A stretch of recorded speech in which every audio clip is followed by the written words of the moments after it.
Hello, everybody. Welcome to Raw Talk Tuesday. If you are new here, this is where I get unscripted and I talk right off the dome. Usually I like to be outside for this, but I decided I'm in my dead grandparents' closet. I have a lot of my grandfather's shirts and Happy Hanukkah wrapping paper, and that's about it. That's all I've got. I don't know what else is in here. I'm not feeling too serious today.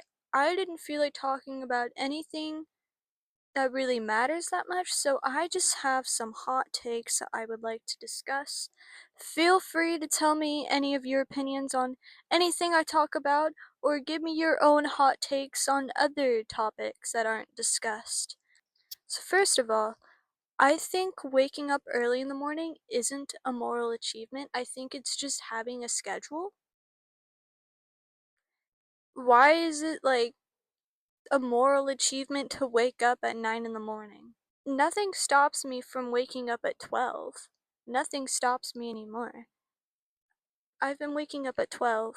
And also, grocery shopping is way more confusing and more difficult to do without a list, yes, but it makes it more fun. But I also think that grocery stores try to keep you in there for as long as they can. Like, I think they're secretly designed so that you spend more time in there than you need. But however, does this go for every establishment? Probably, yeah. They're like, what can we put here that will, first of all, get more people, more money, and everybody's here longer? Movie theater popcorn. I don't know if I need to establish more on that. And I feel like the mornings where I wake up and instantly check my phone are also the mornings that make my day so much worse. There's nothing good looming on that phone for me, nuh-uh. Either there's nothing at all or only negative things. So, I think we all need to stop checking our phones first thing in the morning. Also, don't take a hit from your vape or your cart first thing in the morning. If you're taking a shot as soon as you wake up as well, that's actually pretty crazy. I can't tell you to stop that one because I'm just kind of amazed if that's what you do. Wake up, pour one, whoop, down. Your entire day is gonna be fucked up if you do that, but honestly, I respect it. I respect it. And I also think that most self-care advice online is just marketing but in disguise. Like, I use this and this and this and this and this, and it's 30 steps long, and I also do a lot of things that haven't been backed up by science, but I give them all my money, and I love it, and I love spending all my money, and you do the same thing. And by the way, I work for this brand. I'm just kidding. I don't work for this brand, but buy this product. Buy this product. It's really good for your pores, and you will look like a glass statue. That's just like that. First of all, that's like harmful towards society and beauty standards, and it's also just overconsumption and hoarding. And I also think that like minimalism and self-care and like beauty communities like that and all that are just kind of overrated, and just trying to throw out as many products as possible, just trying to get everybody to buy something.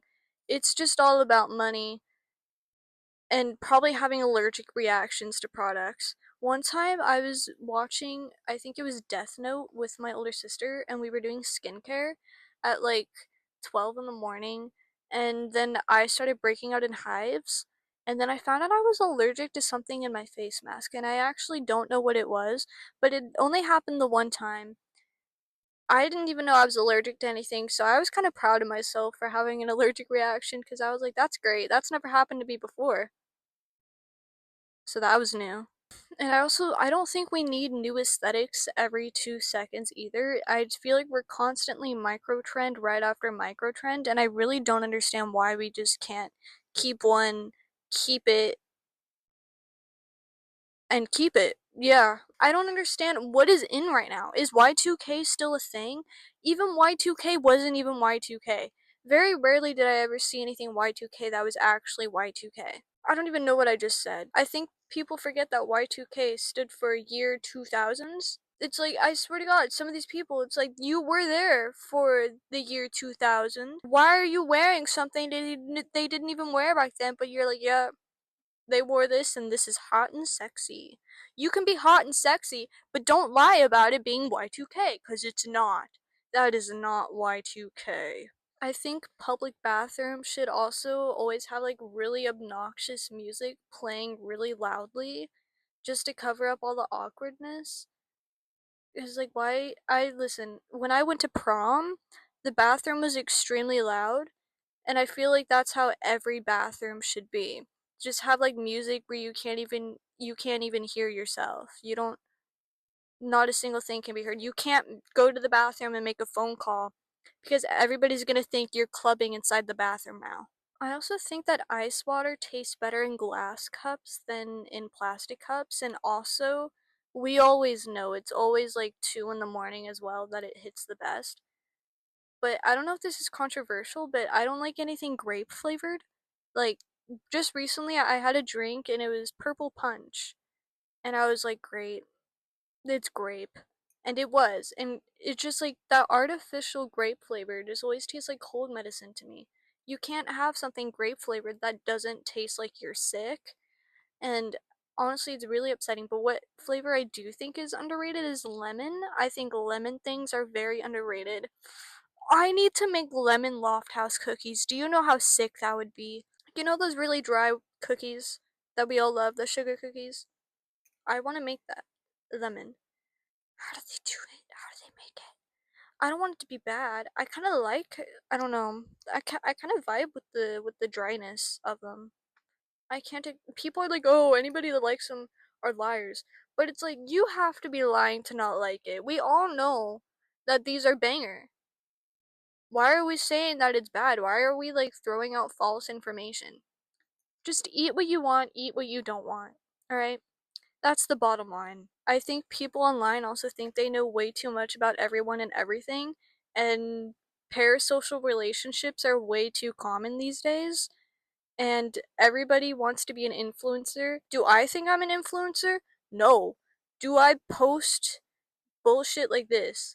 Yes, because I'm fun, not because I think I'm going to be famous and be this crazy influencer and everybody's gonna give me $1 billion. Would I like $1 billion? Absolutely. But I think I have a better bet asking Steve Jobs for $1 billion than thinking I'm gonna get any by being an influencer.